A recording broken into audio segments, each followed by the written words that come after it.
अन्याय कहीं भी हो, वो हर जगह न्याय के लिए खतरा है। मार्टिन लूथर किंग जूनियर के इस विचार के साथ द डीप डाइव में आपका स्वागत है। आज हम एक ऐसे जियोपॉलिटिकल शतरंज के खेल को समझने की कोशिश करेंगे जहां हर चाल बहुत खतरनाक है और नतीजा अनिश्चित। विषय है अमेरिका और ईरान के बीच बढ़ता तनाव। हमारे पास इंडियन एक्सप्रेस का एक बहुत ही शानदार विश्लेषण है जो इस पूरी कहानी की परतों को खोलता है, और खासकर जो लोग यूपीएससी की तैयारी कर रहे हैं उनके लिए ये चर्चा बहुत काम की होने वाली है, क्योंकि हम सिर्फ खबरों की सतह पर नहीं बल्कि उनकी गहराइयों में उतरेंगे। तो आज का बड़ा सवाल ये है कि क्या ये सच में एक युद्ध की आहट है या फिर दुनिया का सबसे खतरनाक कूटनीतिक पोकर का खेल खेला जा रहा है। तो चलिए शुरू करते हैं। सबसे पहले अमेरिका की बात करते हैं। मुझे यहाँ एक बात समझ नहीं आ रही। जनवरी की शुरुआत से अमेरिकी राष्ट्रपति के बयान देखिए, उनमें एक अजीब सा उतार चढ़ाव है। 2 जनवरी को कहते हैं हम प्रदर्शनकारियों की मदद के लिए तैयार हैं। फिर 12 जनवरी को खबर आती है कि ईरान बातचीत करना चाहता है, मीटिंग तय हो रही है जी। और फिर अचानक सारी बैठकें रद्द और 16 जनवरी तक व्हाइट हाउस कहता है सभी विकल्प खुले हैं। मतलब ये चल क्या रहा है? आपका सवाल बिल्कुल जायज है, और ये जो अस्थिरता दिख रही है ये सिर्फ दिखावा नहीं है। इसके पीछे कुछ ठोस व्यवहारिक कारण है। अच्छा, जैसे कि? सबसे पहला और शायद सबसे बड़ा कारण है पश्चिम एशिया में अमेरिका की सैन्य तैयारी में कमी। 1 मिनट, क्या कहा आपने? दुनिया की सबसे बड़ी सुपर पावर तैयार नहीं है? ये कैसे हो सकता है? सुनने में अजीब लगता है ना, लेकिन उनके जो सबसे बड़े ताकत के सिंबल हैं, एयरक्राफ्ट कैरियर स्ट्राइक ग्रुप्स, वो इस वक्त कहीं और व्यस्त हैं। कहां पर? एक तो वेनेजुएला के पास कैरिबियन में है और दूसरा दक्षिण चीन सागर में चीन पर नजर रखे हुए हैं। अच्छा। निर्णायक कार्रवाई के लिए जो तैयारी चाहिए वो फिलहाल जमीन पर नहीं दिख रही। ठीक है, तो सैन्य तैयारी एक मुद्दा है, लेकिन मान लीजिए वो कुछ हफ्तों में तैयारी कर भी लेते हैं और हमला करने का फैसला करते हैं, तब क्या चुनौतियां हैं? मुझे लगता है अफगानिस्तान और इराक का अनुभव उन्हें। बिल्कुल, वही सबसे बड़ी चुनौती है। अमेरिका हवाई हमले तो कर सकता है, लेकिन जमीन पर अपनी सेना उतारने का जोखिम वो कभी नहीं उठाना चाहेगा। वो जानते हैं कि ईरान जैसे बड़े और जटिल देश में रेजिम चेंज मतलब सत्ता परिवर्तन की प्रक्रिया में उलझना एक अंतहीन दलदल में फंसने जैसा है। और इस बात की कोई गारंटी तो है नहीं कि लड़ाई के बाद तेहरान में एक स्थिर और अमेरिका समर्थक सरकार बन ही जाएगी। बिल्कुल नहीं। असल में हमले से अमेरिका के कौन से नीतिगत उद्देश्य पूरे होंगे यही साफ नहीं है। और अगर मौजूदा सरकार गिर भी जाती है तो उनका प्लान बी क्या है? उस सत्ता में किसे देखना चाहते हैं? क्या कोई चेहरा है उनके पास? यही तो मिलियन डॉलर का सवाल है। एक नाम जो बार बार उछाला जाता है वो है ईरान के अपदस्थ शाह के बेटे रेजा पहलवी का। अच्छा, रेजा पहलवी जो दशकों से अमेरिका में रह रहे हैं? जी, लेकिन यहाँ भी एक पेच है। अमेरिका ने उनसे आधिकारिक तौर पर मिलने से हमेशा इनकार किया है। पर क्यों? और क्या ईरान के अंदर उनकी कोई पकड़ है भी? बहुत कम, और यही अमेरिका की दुविधा है।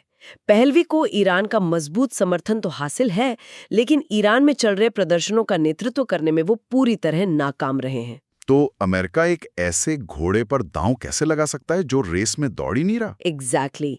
एक विश्वसनीय नेतृत्व का ना होना अमेरिका के लिए एक बहुत बड़ी समस्या है। यहाँ एक और बात मुझे बहुत दिलचस्प लगी।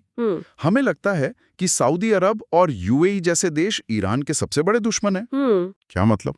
असल में खाड़ी के यही देश, खासकर यूएई और सऊदी अरब, ईरान पर अमेरिकी हमले के सबसे सख्त खिलाफ हैं। ये तो काफी चौंकाने वाली बात है। ऐसा क्यों?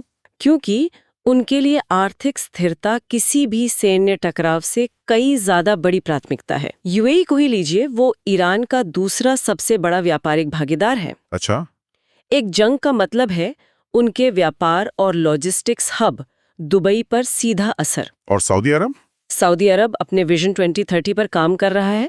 वो अपनी अर्थव्यवस्था को तेल से हटाकर दूसरे क्षेत्रों में ले जाना चाहता है। कोई भी बड़ा क्षेत्रीय संकट उनके इन सुधारों पर पानी फेर सकता है। तो ये देश वॉशिंगटन पर दबाव बना रहे हैं कि हमला ना किया जाए। बिल्कुल।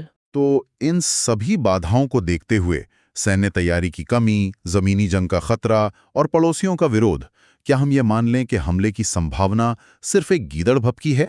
पूरी तरह से ऐसा भी नहीं कह सकते। भू राजनीति में कभी कभी साख बचाना सबसे बड़ा कारण बन जाता है। तो इन सभी मुश्किलों के बावजूद सिर्फ ये दिखाने के लिए कि अमेरिकी धमकियां खोखली नहीं है, एक सीमित हवाई हमले की संभावना से इनकार नहीं किया जा सकता। और अगर ऐसा होता है तो ईरान भी जवाबी कार्रवाई करेगा? जी, एक सीमित जवाबी कार्रवाई। ये एक बहुत ही खतरनाक कैलकुलेशन है जिसमें एक गलत अंदाजा पूरे क्षेत्र को मुश्किल में डाल सकता है। ठीक है, तो अमेरिका के हाथ कई वजहों से बंधे हुए दिख रहे हैं, पर इस शतरंज की बिसात पर दूसरा खिलाड़ी ईरान, वो क्या चालें चल रहा है? ईरान ने भी वॉशिंगटन की तरह ही एक बहुत सधी हुई दोहरी रणनीति अपनाई है। आप ऐसे एक हाथ में तलवार और दूसरे में शांति का प्रस्ताव कह सकते हैं। अच्छा, समझाइए जरा। 12 जनवरी को ईरानी विदेश मंत्री अब्बास अरागची का बयान उनकी पूरी रणनीति को साफ कर देता है। उन्होंने कहा, ईरान युद्ध के लिए भी तैयार है और बातचीत के लिए भी। मतलब वो अमेरिका को साफ संदेश दे रहे हैं कि हमें कमजोर समझने की गलती मत करना। बिल्कुल।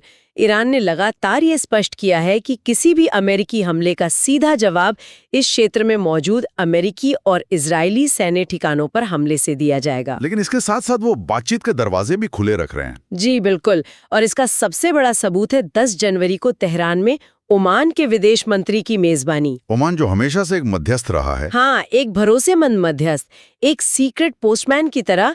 ये दौरा बताता है कि पर्दे के पीछे बातचीत की कोशिशें गंभीरता से जारी हैं। और इसकी वजह जाहिर है उनकी खराब अर्थव्यवस्था। जी, उन्हें पश्चिमी प्रतिबंधों से राहत की सख्त जरूरत है और वो जानते हैं कि इसका रास्ता बातचीत से ही निकलेगा। और मान लीजिए कि अमेरिका एक सीमित हमला कर ही देता है, जैसा कि आपने कहा था, तो ईरान का जवाब कैसा होगा? क्या वो पूरी ताकत से जवाबी कार्रवाई करेगा? इसकी संभावना बहुत कम है। अगर कोई सीमित अमेरिकी हमला होता भी है तो ईरान के पास प्रतीकात्मक और तनाव कम करने वाले विकल्पों को चुनने के कई कारण हैं। मतलब? वो शायद किसी खाली अमेरिकी बेस पर मिसाइल दाग दे या किसी ऐसे तरीके से जवाब दे जिससे लगे कि बदला भी ले लिया और बात भी ज्यादा नहीं बढ़ी। ऐसा क्यों? वो अपनी पूरी ताकत क्यों नहीं दिखाएगा? इसकी 2 मुख्य वजह हैं। पहली, उसकी आर्थिक जरूरतें। एक बड़ी जंग उसकी पहले से ही खराब अर्थव्यवस्था को पूरी तरह तबाह कर देगी। और दूसरी? और दूसरी वजह है उसका आत्मविश्वास। ईरान को यकीन है कि वो किसी भी बड़े युद्ध की कीमत बढ़ाने में सक्षम है। मतलब वो अमेरिका को बहुत भारी नुकसान पहुंचा सकता है। इसलिए उसे तुरंत अपनी पूरी ताकत झोंकने की जरूरत नहीं है। तो ये दोनों देश एक तरह का स्ट्रेटेजिक डांस कर रहे हैं, लेकिन इस डांस फ्लोर पर एक तीसरा अनप्रेडिक्टेबल पार्टनर भी तो है, ईरान की अपनी जनता जो सड़कों पर है। अमरीकी राष्ट्रपति अपने बयानों में इन प्रदर्शनों को सत्ता परिवर्तन की सबसे बड़ी उम्मीद बता रहे हैं। क्या ये वाकई इतना सीधा है? ये इस पूरे समीकरण का सबसे जटिल और शायद सबसे गलत समझा जाने वाला हिस्सा है। क्यों?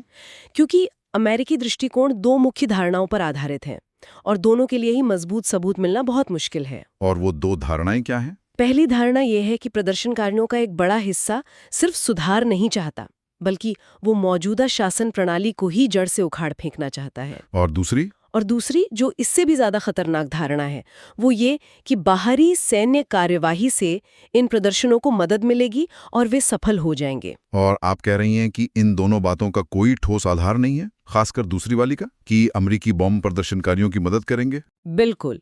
सच तो ये है कि इतिहास में इसका एक भी सफल उदाहरण नहीं मिलता। किसी बड़े देश में जहां सेना और सरकार एकजुट हों, वहां सिर्फ हवाई हमलों के जरिए शांतिपूर्ण प्रदर्शनों की मदद से सत्ता को उखाड़ फेंकना, ये एक ख्याली पुलाव जैसा है। तो फिर ईरान इन प्रदर्शनों के नैरेटिव की लड़ाई को कैसे लड़ रहा है? वो दुनिया को क्या कहानी बता रहा है? ईरान इस मामले में कहानी पर अपना नियंत्रण बनाने पर पूरी तरह केंद्रित है। उसने माना है कि मौतों की संख्या ज्यादा है, लेकिन उसने इसके इर्द गिर्द एक बहुत चालाकी से कहानी गढ़ी है। अच्छा, वो क्या है? विदेश मंत्री अरागाची ने कहा कि 28 दिसंबर से शांतिपूर्ण प्रदर्शन हो रहे थे, लेकिन 7 और 8 जनवरी को अचानक हिंसक दंगे हुए जो बाहरी तत्वों द्वारा आयोजित किए गए थे। बड़ा क्लेवर मूव है। इस तरह उसने शांतिपूर्ण प्रदर्शनकारियों और हिंसक दंगाइयों के बीच एक लकीर खींच दी। एग्जैक्टली। और अपनी इस कहानी को मजबूत करने के लिए सरकार ने शासन समर्थक रैलियों को भी बढ़ावा दिया है। लेकिन क्या ईरान के राजनीतिक खेमों में, मतलब सुधारवादियों और कट्टरपंथियों में, इन प्रदर्शनों को लेकर कोई मतभेद है? यही सबसे अहम बात है। दंगाइयों के प्रति जो सरकारी दृष्टिकोण है, उस पर सुधारवादी और रूढ़िवादी दोनों खेमे एक साथ आ गए हैं। उनमें कोई फूट नहीं है। और Islamic revolutionary guard corps, IRGC, उनमें भी पूरी संगठनात्मक एकजुटता बनी हुई है।